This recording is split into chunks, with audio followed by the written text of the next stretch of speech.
Здравствуйте. Отец кашляет, купила траву грудную сбор в аптеке, не хочет пить.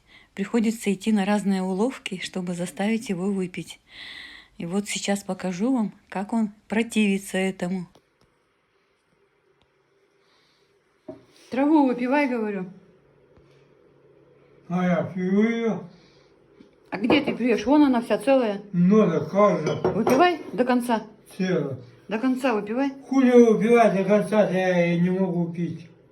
А кашлять можешь? А кашлять можешь? когда-то ее надо голодно пить-то. Ее надо всегда пить, постоянно.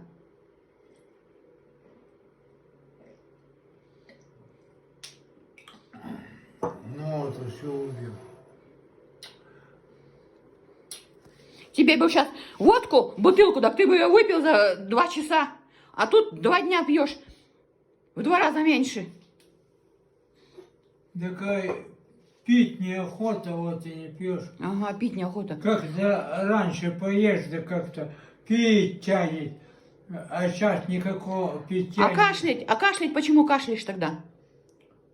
Ну я холик, я черт знаю. У меня вот эта сторона, блядь, мне мозга крутит. Ну вот тут, сейчас. Вот тут першит в горле и все, вот и кашель. А сейчас вот ты не кашлял? А? Сегодня не кашлял? Да кашель-то было маленько. Вот лучше же стало, меньше же стал кашлять, потому что пьешь траву. Ты погуще заваривай. А что ее потом выливать? Ты же ее не пьешь.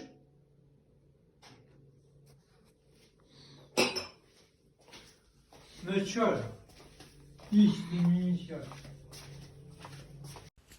Вот таким образом мы грешим, зудыримся, ругаемся, находим компромиссы.